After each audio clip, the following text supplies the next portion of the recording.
Tonight we sleep in a tent under the wing of our airplane. Our next stop is Oshkosh.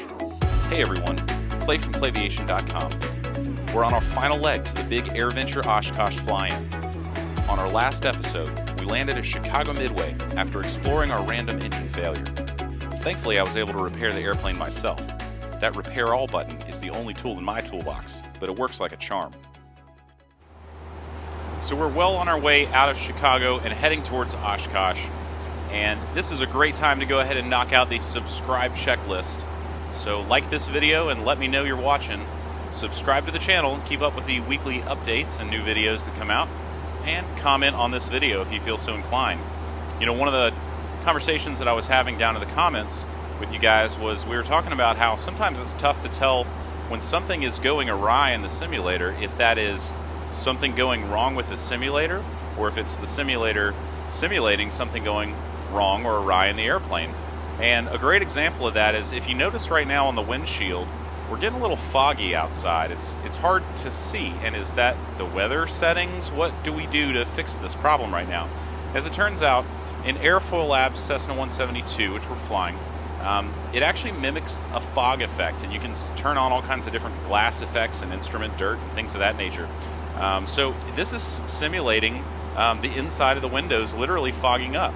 It's a cool day, and the heat from our bodies is causing our window to fog up. So here's how we get rid of that. And you might not know this is here, but if you go down and right behind the co-pilot yoke, there is cabin heat. You can pull that all the way on, and cabin air. You've got to pull both of those on to be effective. But now if we go back to our windscreen, and if we give this about a minute, maybe 2 minutes, this fog's actually going to go ahead and clear up. So you can already see it clearing up just a little bit. And that's a really kind of neat effect if you want just that extra layer of realism. If you don't want that, you can actually go into your settings on the side, and fog effect is one of those effects. So you click it off and bam, everything's clear. Turn it back on and it mimics that kind of atmospheric condition again in there. So kind of a neat little setting. Great talking to you guys in the comments about that. Because one of the primary features of flying in Oshkosh is the sheer amount of traffic in the air, I decided to add an add-on product today, a little plugin we can use called World Traffic 3. You can pick it up from the xplane.org store, but once you have it installed, you just go to plugins, down to World Traffic, and to flight setup. And at that point, some of these things are auto-populated, and some of this applies more to if you're flying airline routes. But, you know, we can fill in this information up top. We're Cessna 172, November 978 Alpha Papa. It auto-populates that we're a light prop. It's got our departure airport. This must, in this case, be our nearest airport because it's auto-populated that. And KOSH is our arrival airport, so that's already in there as I've been configuring this already. We've got our cruising altitude. We can actually set that at 6,500. Departure time. Some of these things don't matter as much because what I'm trying to do right now is just to get a whole bunch of aircraft in the air. So we can go ahead and kind of max these sliders out, max number of flight plans to generate. We can put the traffic density as high as we can get it. This percentage of gates with parked aircraft, I'm not so much worried about that.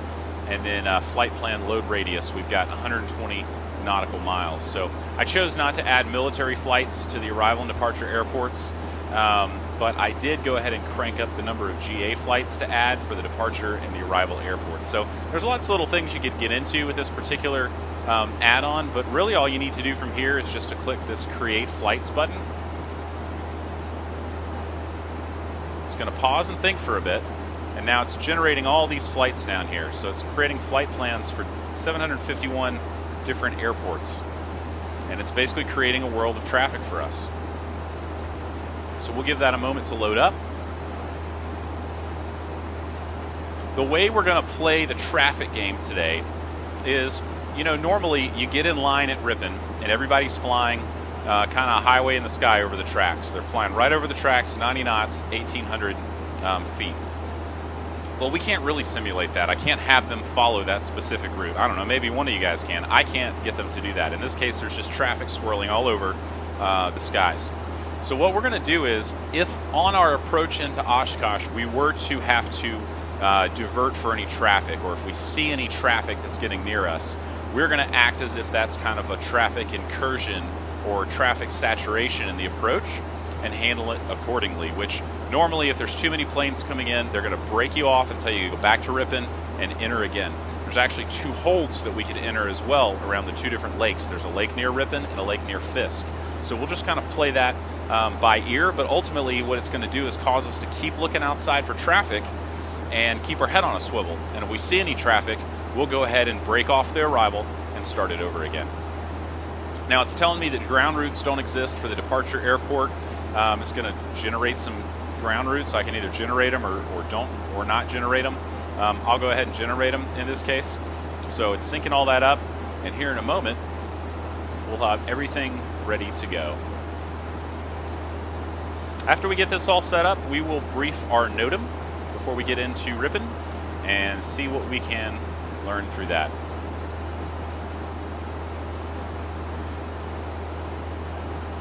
Okay, this log pulls up. We can close out of these things at this point. And if you go back to your plugins and down to World Traffic Radar, you can actually open up the radar display. And you can actually get, so 80 nautical miles around Oshkosh. Look, it's generated all this traffic now that we can see. And these are going to be moving about. And you can actually click on one of these. If you click on one of the airplanes and click Track Camera, it's actually going to move us to where that airplane is. And we can see what it's looking at. Anyways, so that's kind of neat. And you can go to any of the different airplanes. In this case, there's a whole lot of general aviation airplanes. So let's get back into our cockpit and our flying. All right, so world traffic set up. At any point, we could see some other airplanes in the sky with us. Before we get too close in, let's go ahead and look at this NOTAM and brief our arrival. And here are some key takeaways that make sense to us in the context of today's simulator session. So let's look through it. If for some reason we can't get into Oshkosh, we have 3 alternate airports listed. There's Fond du Lac, Appleton, and Green Bay. I don't anticipate that happening, but it's good to know. The NOTAM gives us some general route guidance for the flow of traffic from various areas. So as a result, I've planned our route as such, and we can actually pull up in our flight plan now and see this. So we've got KUGN, which is the Waukegan Regional Airport, and then BUU, which is Burlington. Then we're going to BAE, which is the Badger Vortac, and then KUNU, which is the Dodge County Airport. And from there, we'll head direct to Ripon and to Fisk. So that should keep us in compliance with the traffic flows. Our arrival is going to start at the city of Ripon, which is about 15 nautical miles southwest of Oshkosh. We need to have all of our lights on 30 miles outside of Oshkosh, so about 15 miles before we get to Ripon. And the transponder should go to standby as well at that point. We should go ahead and get the ATIS on 125.9, and then we're going to monitor Fisk approach on 120.7 to listen into air traffic control's instructions. We'll also plug in the Oshkosh VOR so that we can pick up the tracks in Ripon because this says that that's on the 15.5 DME off the 232 radial. So it's just one other way. We'll have it in our GPS to identify it. We'll also be able to look outside and see it, but we'll go ahead and explore it on that 232 radial in our DME as well. When we arrive at Ripon, we need to be flying 90 knots and 1,800 feet. We're going to put Ripon and Fisk, like I said, in the GPS, but we've got to visually navigate over the railroad tracks from Ripon to Fisk. And it's not a straight line, so you can't follow the GPS course. You've actually got to look out and make sure these tracks are right off our nose so that air traffic control can spot us and sequence us. We'll probably see the town of Pickett about 4 miles from Fisk, and we may see the grain drying facility adjacent to the tracks. That's around the point that we'll start getting ATC instructions from spotters who are looking along the route. And from what I can tell, it's usually around that point that ATC identifies an aircraft with a description, and then it asks us to rock our wings to make sure we're on the same page. And then once we get to around Fisk, we're either going to be told to continue on the railroad tracks to the railroad track transition, or turn right and follow the east-west road for the Fisk Avenue transition. We'll also be given our runway assignment and our tower frequency with our transition. We typically don't respond to ATC's instructions unless we need some sort of clarification. So in this case, it's going to be a listen and do sort of scenario. At Oshkosh, there are reduced separation standards. So airplanes can get a lot closer to each other than at some other airports and arrivals. So we'll expect to be requested to perform a combination of maneuvers, which include a short approach with descending turns and a specific touchdown point, and that comes in the form of the famous colored dots that are painted on the runway. And since today we're flying with World Traffic 3, as we mentioned, if we have any sort of traffic at Ripon, we're going to hold around Green Lake, which is going to simulate traffic saturation at Ripon. And similarly, if there's traffic at Fisk, if we see any airplanes near us at that point, we're going to hold around Rush Lake, which is going to simulate them breaking us off and putting us in a hold as well. Once we land, we're going to display a printed sign in the window after landing that designates our intended parking area. And we're going to use GAC for General Aviation Camping. And after we land, we'll turn off as soon as practicable into the sod. We'll put our parking sign in the window, and we're going to look for the flag person to find a place to park and shut it down for the night. So that's our simulator adapted arrival. You ready to go? All right, well here, you hold the NOTAM for me, and I'll do the flying.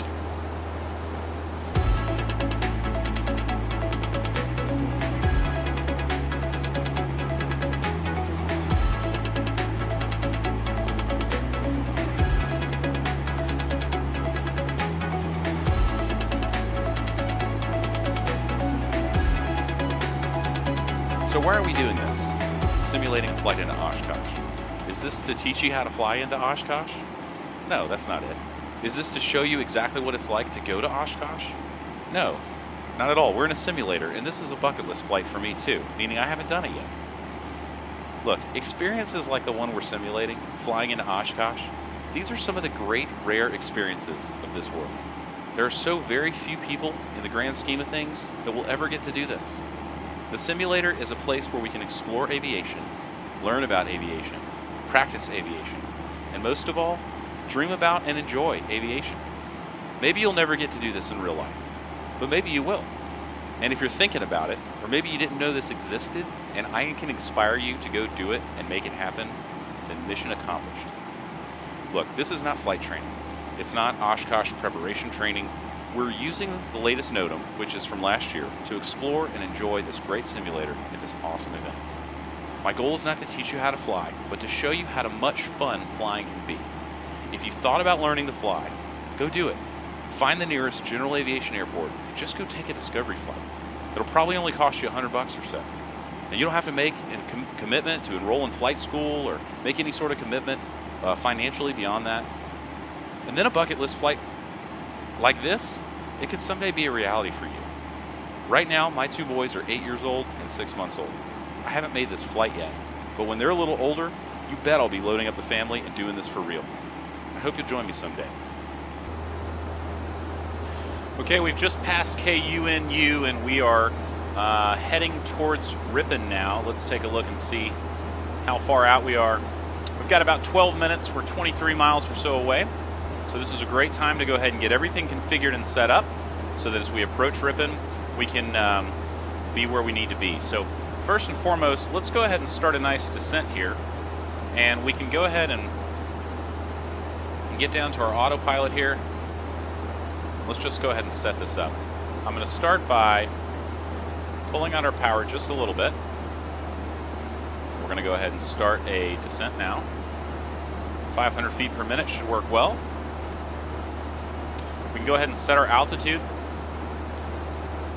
We can go ahead and set this to 1800 right here in the autopilot. Select arm.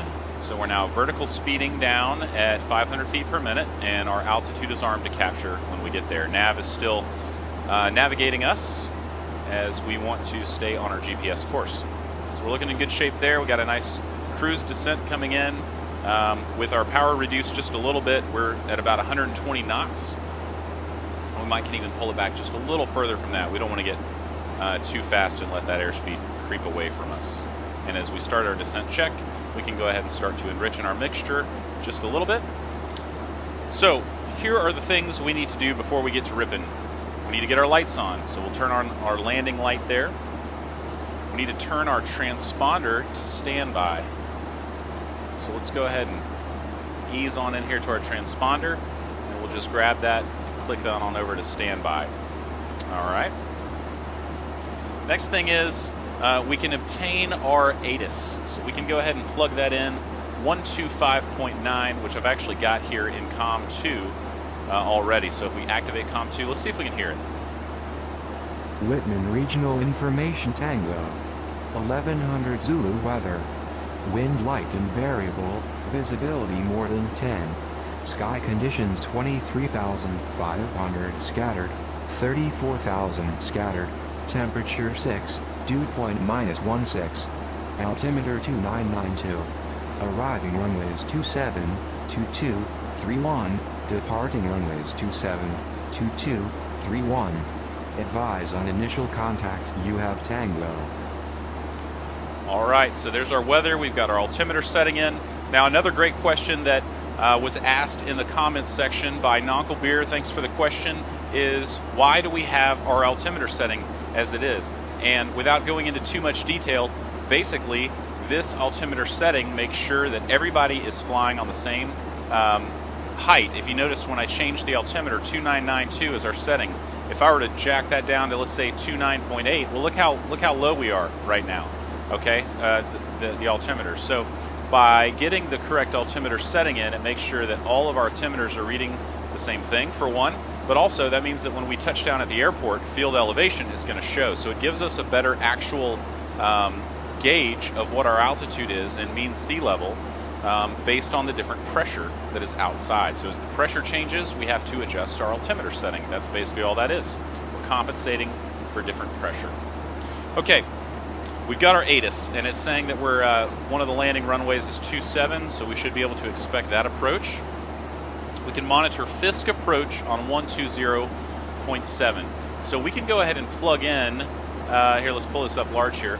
We can go ahead and plug in 120.7 and get ready to flip that over and listen to it. 120.7, we have that ready to go.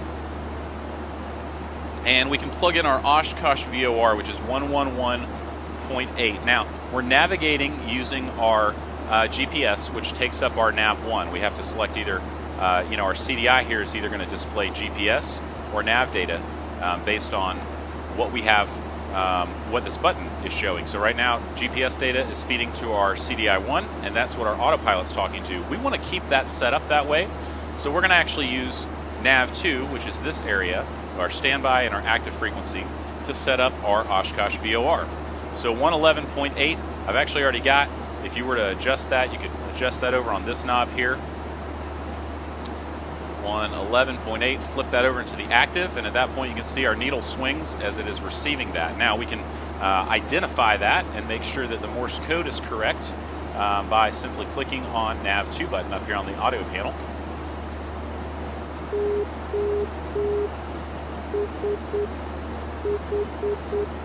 Great. So we are tuned and identified on our Oshkosh VOR down here on COM2. Now, nav2. It's saying that we are going to be on the 15.5 DME on the 232 degree radial. So what we need to do, and I'm not going to go into all the explanation on this, but if we were navigating to the station, we could actually center it up here and navigate to the station. If we're going to be coming off the 232 radial, we want to actually have 232 down here at the bottom, just so that as we get close to that we are not reverse sensing. So 230 and 12. So we'll put it about right there, which means that when we get to Ripon, this needle should be straight, and we should see down here on the DME, we should see 15.5. So that is everything we need before we get to Ripon. At this point, we just need to make sure we're getting down appropriately. So we're at 4,000 feet. We need to bring it on down. How long do we have? 5 minutes, 11 miles away. Yeah, we can probably get a little bit more aggressive of a descent in. Get about a 700 foot per minute descent here. We'll go ahead and get our mixture enriched all the way. And let's just open up our descent checklist here and make sure that we are looking good with everything we need for that. Descent seats and belts. I'm secure, you're secure. Fuel selector. Make sure that's on both. We are. Mixture is fully rich now. Engine instruments, we're still looking temperature and pressure in the green. We've got vacuum in the green as well while we're looking at it. Avionics are set. We've just made sure that all of our avionics are in good shape. Nav GPS switch is as it should be. Aircraft lights are as they should be. We have our landing light on, and pitot heat we do not need today. That is descent check complete. We'll do a GUMPS check before we land.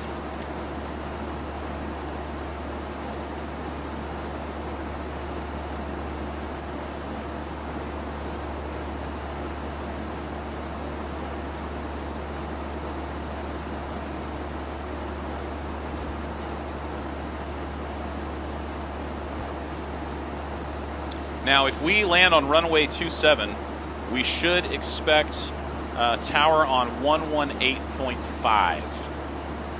So if we wanted to, we could go ahead and put in 118.5.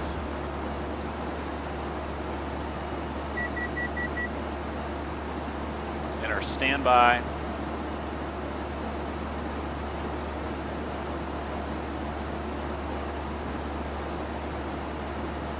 All right, that beat means we're 1,000 feet from our descent altitude, so we're getting close. Things are looking good. We should have Ripon just ahead. So we're going to end up monitoring Fisk approach on 120.7 is going to be our first action. So we'll flip that out for now, just so we can flip it in as we get a little bit closer and get that going.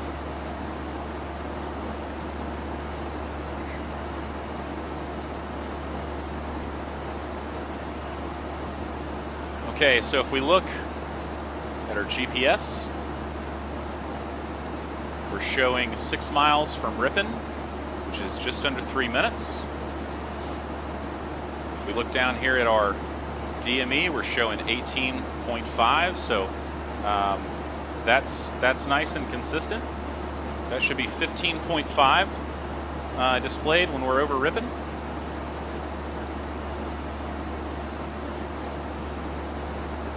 So we're approaching 1800 here.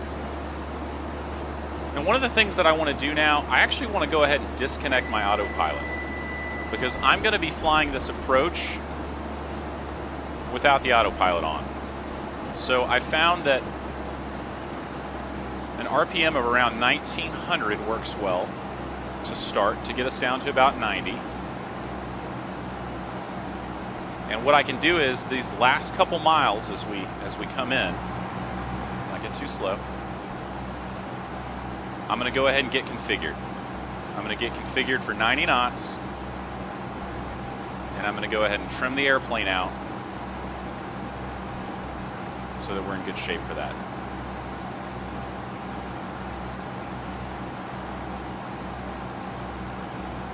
And we'll make fine adjustments as we go.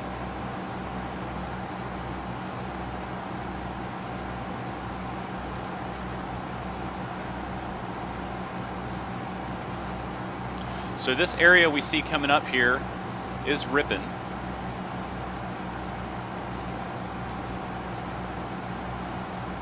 And I want to thank the creator of this great Oshkosh scenery for allowing this scenario to be possible today. And I will put a link in the description of all that scenery for easy download and install. But it's just beautiful scenery, and it's really exciting to see it all kind of come together, and you'll see what I mean once we actually get to Oshkosh. It's very realistic, so it's very cool. So Nils, thanks so much for the scenery and for working with me on getting this up and running.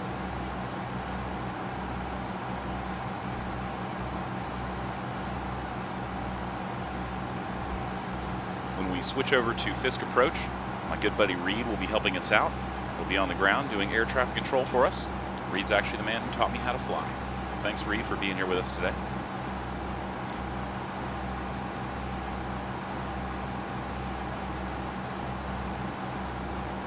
All right, 15.8 on the DME, so we are 0.3 DME away from Ripon. We can obviously see it visually right up ahead of us. We're looking good. We're 1800 and we're 90 knots. So at this point, You know, we look around for any other traffic that might be converging on us. Make sure, because this is going to be where everybody's flocking to. Everybody's going to come out here to Ripon to start. Now, this is true to real life from what I can tell, but up in the northeast corner of Ripon here are these plant facilities. I wish I knew exactly what they were, these white buildings. And that is where we'll pick up our railroad tracks and head kind of northeast out of town. And we can go ahead and also flip to our COM 1. We're supposed to be monitoring Fisk approach on 120.7. So let's flip that into the active and turn on COM 1 and listen. Continue straight along the tracks for runway 27, monitor tower on 118.5. So when you see these kind of white cylindrical buildings down here and there's this kind of red and white tower, the railroad tracks are just off to the right here. So we're just going to fly out and pick those up. Just a little bit fast. Not seeing any traffic out in the area yet, which is nice. We might have a nice clear approach on in. All airplanes coming from Ripon to Fisk, I need you directly over the tracks. 1,800 feet and 90 knots. At least a half a mile spacing from nose to tail. Ripon to Fisk at this point showing about a 5-minute flight, 8 miles. Twin, half mile from Fisk, give me a wing rock. Good rock. Turn right, follow the east-west road for 36 left. Monitor tower on 126.6.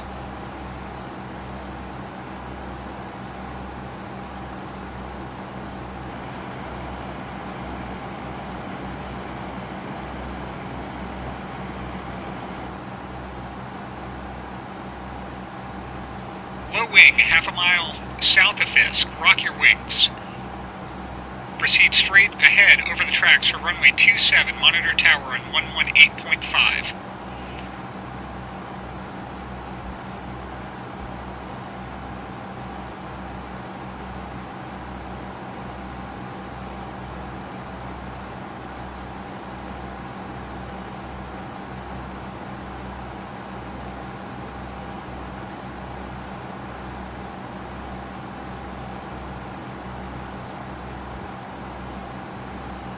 High wing, half mile south of Fisk. Rock your wings. Continue on the tracks. Maintain 1,800 feet until you're inside the gravel pit. Monitor tower on 118.5.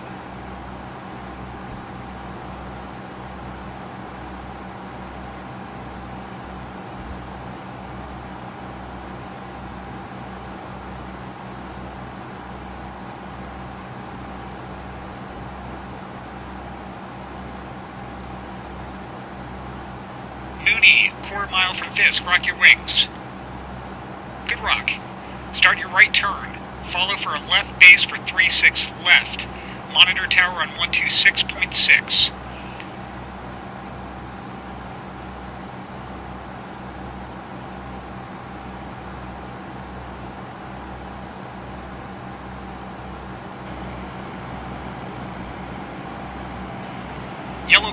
Yellow Cub, half a mile from Fisk. Rock your wings.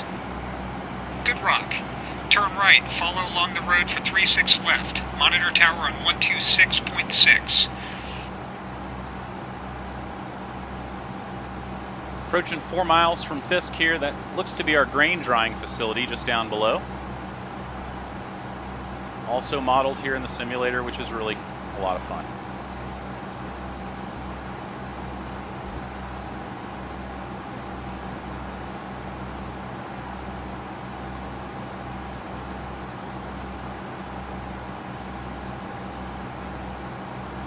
All right, ears open, just listening out for us for the wing rocket instructions. Diamond, quarter mile from Fisk, rock your wings. Thank you.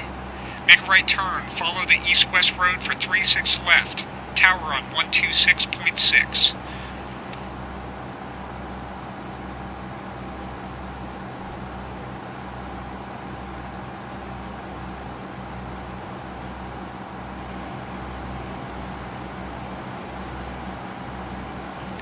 High wing, half a mile from Fisk. Give me a wing rock. Turn right and follow the road for 36 left. Monitor tower on 126.6.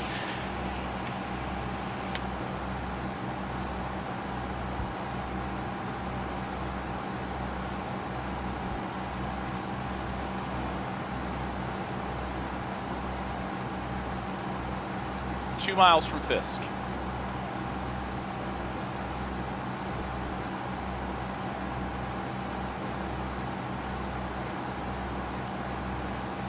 Cessna, half a mile from Fisk. Give me a wing rock. Great. Proceed straight over the tracks for runway 27. Monitor tower on 118.5.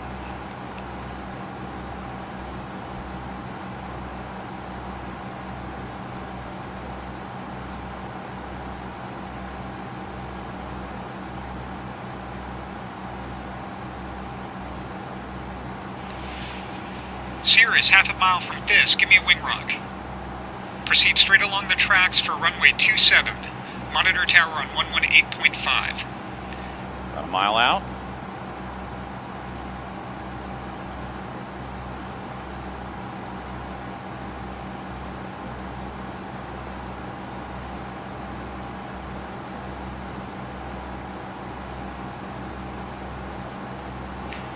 High wing Cessna, half a mile from Fisk. Rock your wings.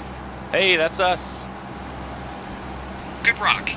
Continue on the tracks for runway 27. Monitor tower 118.5. Welcome to Oshkosh. All right, so we're going to head straight along the tracks. We can go ahead and flip over to 118.5. Listen in. Warbird on short final. Keep your speed up. Bring it all the way to the green dot. Clear to land.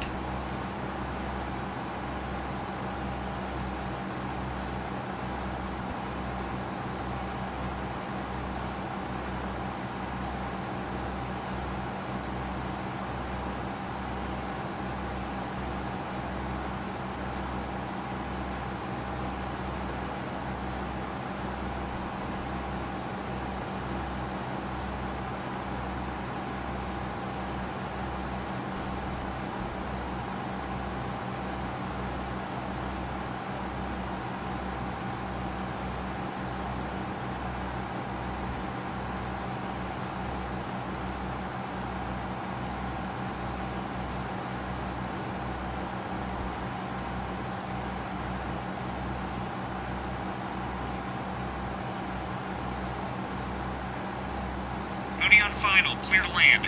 White dot, please. All right, let's go ahead and get a gumps check while we got it now. This is going to be rapid fire, so we got gas. It's on both. Undercarriage down and locked. Mixture's full rich. Props forward. Seat belts and switches. We got everything as we like it. We're looking good.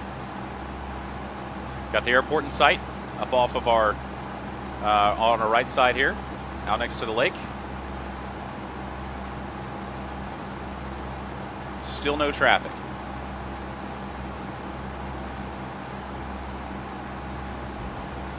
Cirrus behind the Mooney, number 2, clear to land. Orange dot.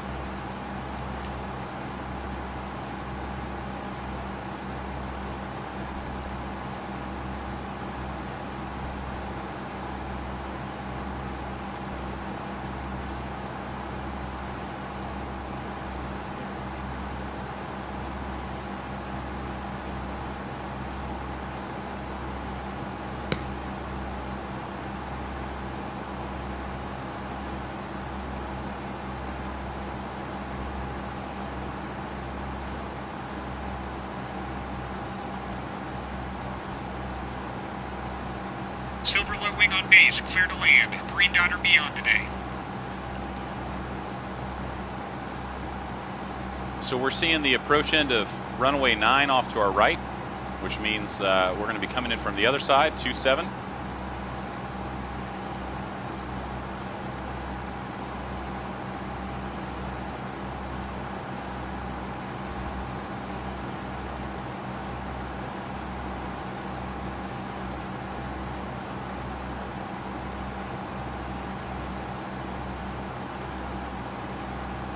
We're going to basically enter a downwind just inside the gravel pit up ahead. Red tail dragger following silver low wing, number 2, clear to land, orange dot, please.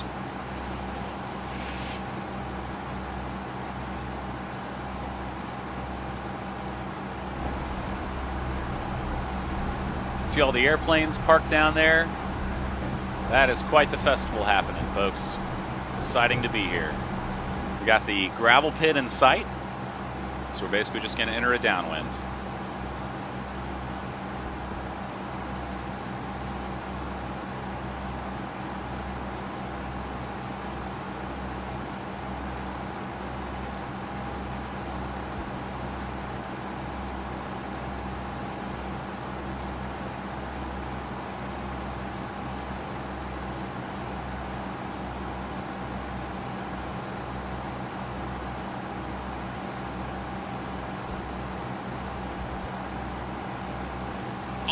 All traffic, please clear the runway as soon as you can.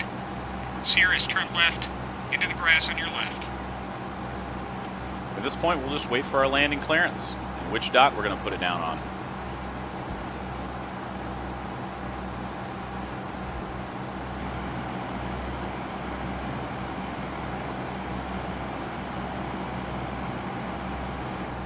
If we look out, we can see that about midfield is the white dot there. And so we'll go ahead and start our descent once we get to midfield there. Gravel pit off to our left there. Yellow cup on final, keep your speed up. All the way to the green dot. Turn left off the runway into the grass. So we'll start by pulling our power back, 1600. Let the airspeed bleed off just a little bit. And we'll put our first notch of flaps in. Adjust our trim to fly around to 85. Cirrus on final, go around please, go around. There you go, thanks. I'll sequence you back in. That power get too low there. Alright. Go ahead and put our second notch of flaps in here on downwind. Just because we got such a tight turn on into this runway today. And looking to fly around 75 now. We'll turn inside of this shoreline after we're nicely trimmed out here. Looking good. All right, let's go ahead and bring a turn in. High wing Cessna on downwind, clear to land on the orange dot. Welcome to Oshkosh. All right, that's us, cleared to land. We're going to put it down on the orange dot.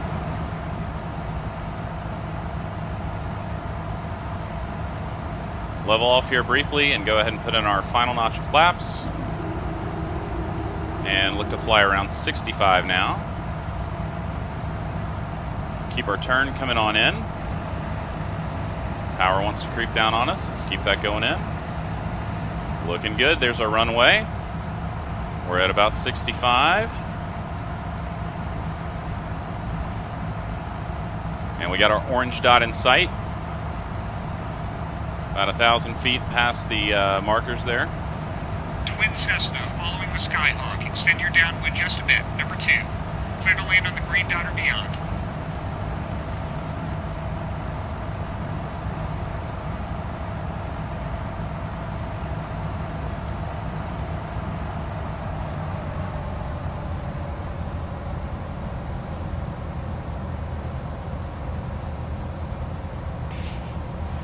Diamond on downwind, number 3.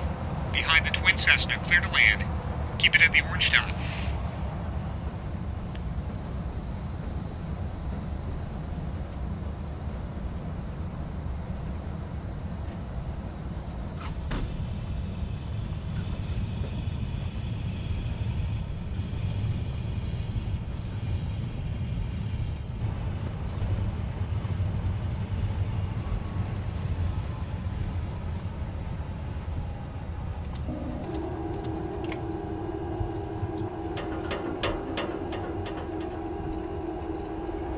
All right, we'll get our sign in our window here. And we've got a couple flagmen up ahead.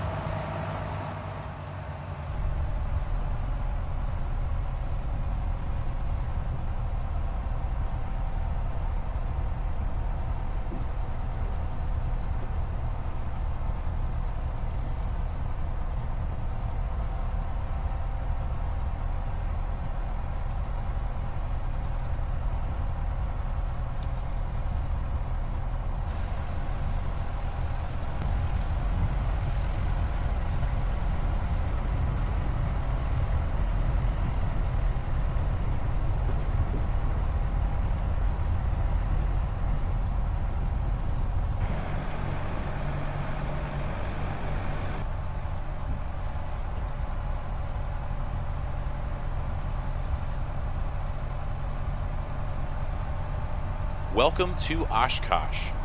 We're going to find a parking place and shut it down here for the night, for the week. We're going to put the tent out, have a good time enjoying the festivities here.